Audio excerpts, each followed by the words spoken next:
How is it going, IGN Live? Yeah!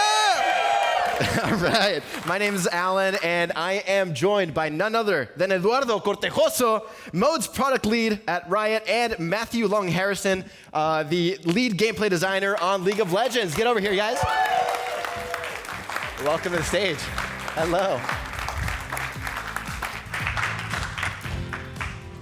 All right. So, first of all, I need you guys to do some quick intros. What do your roles mean? What do you guys do on sort of a day-to-day basis? Sure thing. Hello, my name is Eduardo. I am the modes product lead in League of Legends. So essentially, we're responsible for creating these new game modes and novel experiences in League, everything ranging from things like Earth or Summoner Spellbook, all the way to things like Arena and our upcoming PvE game mode that we'll be releasing this summer.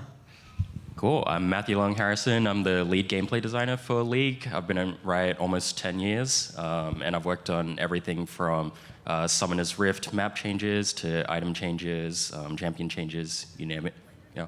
Amazing. Now, talk to me about sort of your day-to-day workflow. What do you guys do on a daily basis, and how does the game modes team sort of work? Sure thing. So essentially, we're responsible for always incubating and looking to create new ideas that could excite our League of Legends players. This answer has actually changed a lot over the years. This most recent iteration of the team is very much focused on creating very drastically different departures from what you're used to in League of Legends. Arena was our first example of this, where you can see these 2v2 round-based combat that doesn't quite look like a MOBA, and that's exactly what we're trying to look to do. So again, the team is responsible for mostly incubating these ideas, doing a lot of R&D compared to most of the other League teams, and trying to cook up some weird and zany things for players to enjoy. Yeah, so Modes is a place where we try and bring players' dreams to life, right? You know, as Eduardo said, we're trying to push the boundaries on things that we can experiment with in gameplay, and Arena is a perfect example of that. We try and, from the design perspective, start with a set of goals of things that we're trying to achieve. So for example, for Arena, you know, the previous runs had gotten pretty stale, and so we'd start with a set of design goals like, hey, we really want to focus on replayability and what it means to embrace the wacky, zany combos that you can get in Arena. And every day, the designers and the team will be putting in iterations to try and achieve those goals, and we'll approach it iteratively, and we'll regroup with the team every so often, be like, hey, is this working? Is this not working? Maybe we need to change some goals. And every day, we'll iterate towards trying to achieve those goals as we're moving forward. Yeah. Amazing. Now, we're talking about Arena.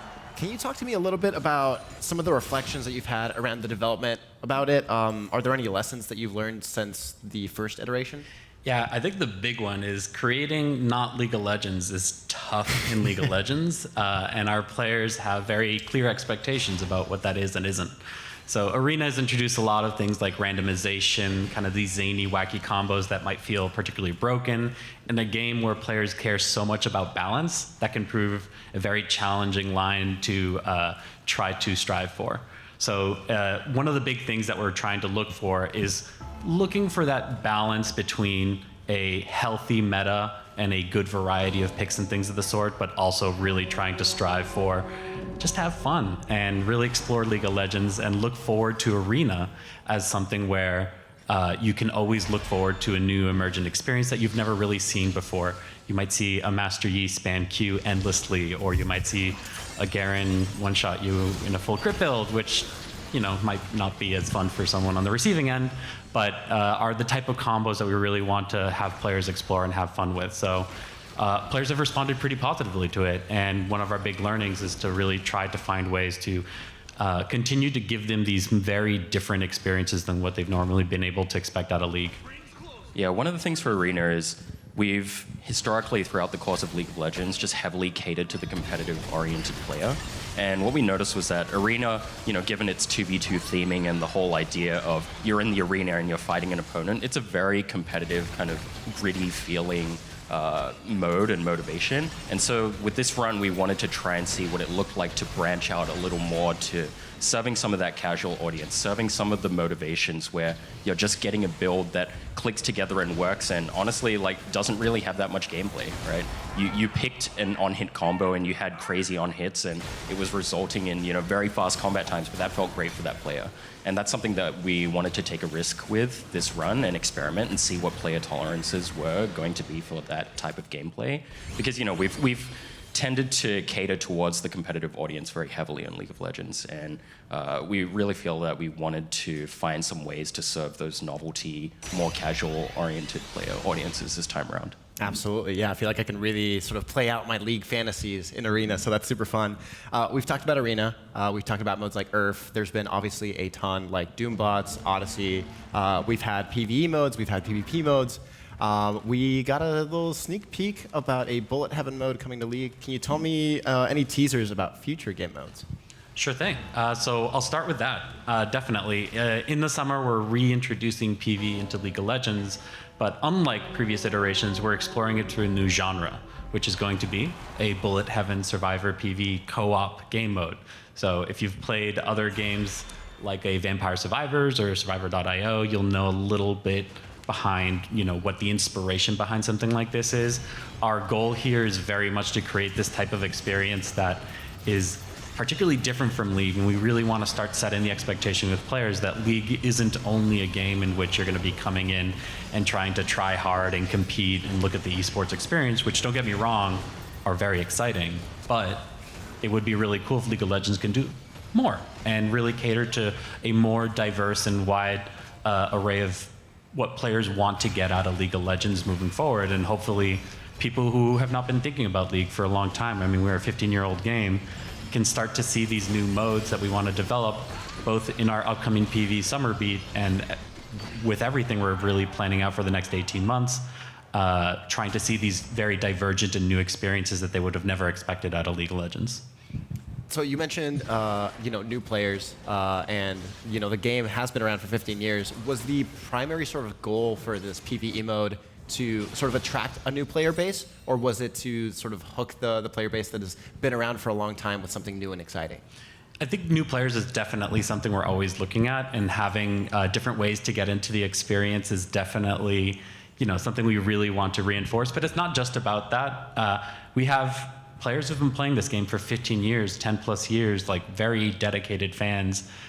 We owe them, honestly, a little bit more than what we've given them. And that's a little bit where this is coming from, that we really want to pour our passion into these big, exciting beats as well. So whether you're a new player who's looking to maybe check out what the League ecosystem has to offer, you've watched Arcane and are like, hey, what's kind of happening here?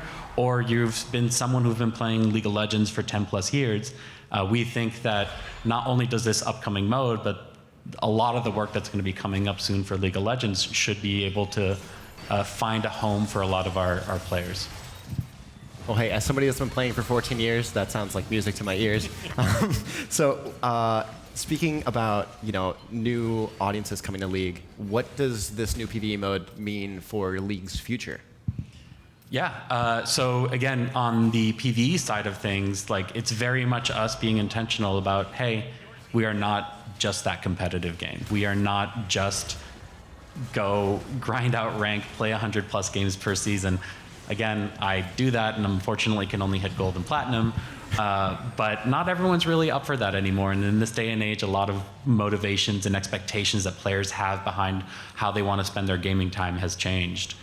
So we're being very intentional about recognizing that reality and making sure that League can adapt to kind of that new future and a lot of these built up expectations that these audiences had for a long period of time, and find a new home in League of Legends as well. I think we can do that, and we're really striving to do that. Yeah, one thing I would kind of say is that modes is almost a great entryway for new players to get into the game, right? Like, they don't need to know 167 champions and all of the items and all of those types of things. And it's a way for players to bring their friends into the League ecosystem and to kind of experience some of the fun and hopefully try and find ways to branch out into other experiences that League offers. So. Yeah, I cannot tell you how many friends I've gotten into the game just by being like, hey, let's hop on some ARAMs. And they're like, oh, but I don't know this champion. I'm like, it's all good. It's just for fun. Like, no need to be competitive. Nobody's going to get mad at you if you're not doing well. Low stakes. Exactly. And that's one of the things that I love about League is there's always a different thing to jump into, whether that's, League itself, TFT, ARAMs, new game modes. There's always something to check out. You were talking about item changes, balancing, things like that. We just went through some pretty big changes with items, Keystones. To you, what does a perfectly balanced League look like, and how do we get there? Yeah, I would say, perfect balance as a concept, I think, is pretty hard to define. I don't think it really exists in the sense of the word, because players are always discovering something new, and if we've done our job well, that's always going to be happening, right? And so, is the ideal state of balance, we nerfed Heimerdinger because nobody was playing Heimerdinger, but he was secretly OP, right? Like, is that what a balanced game means, right? And in many ways, balance itself is the perception of balance, and not necessarily what we strictly think is, the ideal 50-50, everything is numbers balanced, right? And if we're also doing our job well, we're releasing a lot of new content over time. And content takes some time to master, right? Like, even if we release a new champion tomorrow, even for Faker or for Chovy or even the best players in the world, they're not going to master it on day one. And so there's always going to be some amount of learning and adaptation and development and strategies and counter strategies being developed. So I would say it's pretty hard to strive for this perfect state of balance. But we try and make sure that as many viable playstyles are possible at a time. We really think that variety is the thing that keeps League of Legends spinning and keeps players coming back again and again, because you know that you're not playing against Trundle top every game, for example. And that's the type of thing that we strive to do every patch, right? Like, we try and look at the classes and the player audiences and make sure that they're served well. But then how am I going to grind my LP? I need my OP picks. We could buff your favorite champion. I don't know. Now, we talked about different game modes, the casual, the competitive sort of side of the fan base. When adding in new components, whether that's a champion, items, runes, whatever it may be, how do you sort of go about checking out the balance between, the fun side of the sort of game modes like, Arena, ARAMs, versus the more competitive side of Summoner's Rift, Ranked, and then the actual pro scene? Like, what do you sort of look at first? How do you find that balance? Yeah, I'll talk first about just the overall strategy of how we add content to the game. So, we'll add content in the game, and we'll try and make sure that it's serving these different player audiences. Like I mentioned before, we have the casual audiences, we have pro. We tend to balance for 4 main audiences. So we have pro, we have the elite players, which is on the cusp streamers, the ones that are playing in Master, Grandmaster Challenger.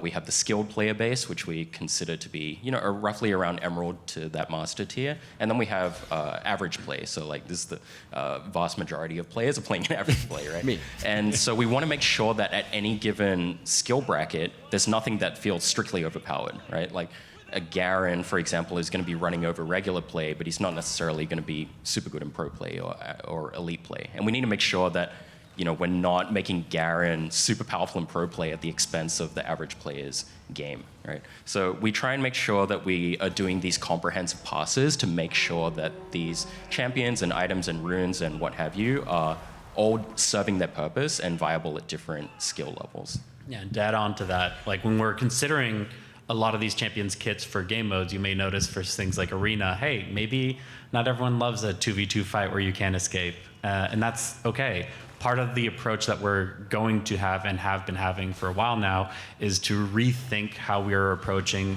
rebalancing or maybe even changing champions kits to fit a particular game mode in particular. So for an example, in our upcoming summer game, you're going to see some pretty drastic departures based off of the champion kits that you might not have expected. And it's mostly because we're trying to make sure that what these characters can do makes sense within the context of what we're playing. So Summoner's Rift is one thing, but as we continue to expand and build out new experiences, we're really taking a close look at what does good look like for a lot of our characters and champions. Fantastic. Guys, that's about all the time and all the questions that I have. Matthew, Eduardo, thank you so much for coming out to IGN Live and answering our questions about League of Legends. Guys, thank you so much. Thank you.